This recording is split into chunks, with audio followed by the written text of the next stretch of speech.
আজকে একটা ছোট্ট ভিডিওর মাধ্যমে মধ্যমগ্রামের কাছেই সোদপুর রোডের উপর লোকনাথ বাবার আশ্রম ঘুরিয়ে দেখাবো। এই যে বাঁ দিক থেকে চলে যাচ্ছে মধ্যমগ্রাম আর ডান দিক থেকে চলে যাচ্ছে সোদপুর।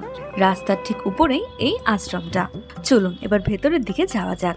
মন্দিরের মূল গেট থেকে ভেতরে প্রবেশ করতেই প্রথমেই বাঁ হাতে আছে ভক্তদের জন্য জলের ব্যবস্থা, আর দূরে ওই সোজা দেখা যাচ্ছে বাবার মন্দির। আর এটি হলো এই আশ্রমের অতিথি নিবাস। বিভিন্ন ভক্তগণ বাবার আশ্রমে এসে রাত্রিবাস করতে চাইলে এখানেই থাকার ব্যবস্থা আছে।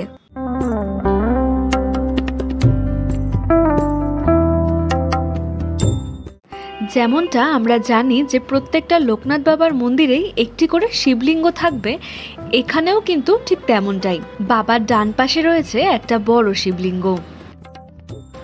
এখানে প্রতিদিন বাবার কাছে ভোগ নিবেদনের সুব্যবস্থা আছে। আপনারা যদি ভোগ নিবেদন করতে চান তবে মন্দির কর্তৃপক্ষের সাথে একদিন আগে যোগাযোগ করতে হবে এবং মূল্য ধরে দিলেই ভোগের ব্যবস্থা হয়ে যাবে। আপনারা চাইলে এখানে বসেও ভোগ প্রসাদ খেতে পারেন, আবার চাইলে সঙ্গে করে বাড়িতেও নিয়ে যেতে পারেন। এছাড়া কেউ যদি গাড়ির পুজো, অন্নপ্রাশন, শ্রাদ্ধ শান্তি কিংবা বিশেষ কোনো পুজো এখানে করতে চান, এখানে কিন্তু সেই ব্যবস্থাও আছে। মন্দিরে বাবার পুজো দেওয়ার সময় হলো প্রত্যেক দিন সকাল 8টা, দুপুর 11:30 এবং সন্ধ্যা 6:30। পয়লা বৈশাখ, অক্ষয় তৃতীয়া, জন্মাষ্টমী, রথযাত্রা, কালী পূজা, অন্নপূর্ণা পূজা, সরস্বতী পূজা, পৌষ সংক্রান্তি, শিবরাত্রি ও নীল পুজোয় এখানে বিশেষ পুজোর ব্যবস্থা হয়। পৌষ সংক্রান্তিতে এখানে মহামৃত্যুঞ্জয়ের পাঠ হয়, যা শোনার জন্য বহু দূর দূর থেকে ভক্তদের সমাগম হয় এখানে। দূরে ওই সোজা দেখা যাচ্ছে সেটা এই মন্দিরের একটা পুকুর। মন্দিরে পুজোর কোনো কাজের জন্য এই পুকুরটা ব্যবহার হয়, তবে বর্তমানে বিশেষ কোনো কারণে এটাকে ঘিরে রাখা হয়েছে।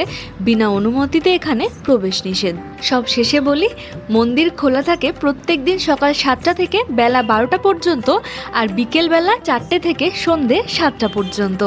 বাবার আশ্রমে বাবার কাছে বসে শান্তি নিরিবিলি পরিবেশে কিছুটা সময় কাটিয়ে মনটাকে শান্ত করে সন্ধ্যা নেমে আসায় আজকের এই ভিডিওটা এখানেই শেষ করলাম। আজকের আমার এই ছোট্ট ভিডিওটা যদি ভালো লেগে থাকে তাহলে কিন্তু ভিডিওটাকে লাইক করে চ্যানেলটাকে সাবস্ক্রাইব করার অনুরোধ রইল। তবে দেখা হচ্ছে পরবর্তী কোনো নতুন ভিডিওর সাথে। ততক্ষণের জন্য ভালো থাকবেন, সুস্থ থাকবেন।